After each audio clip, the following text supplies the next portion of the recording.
How to extract your gift revenue on TikTok. Hello guys, how it's going today? I will show you how to do this.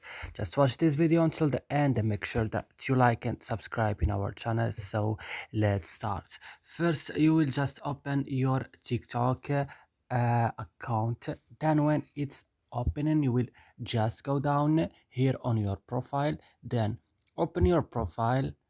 After this, go to this three line here at the top of the screen, then go to settings and privacy, and after this go to balance, and then you have to go to gift revenue, and then here you can extract your gift revenue.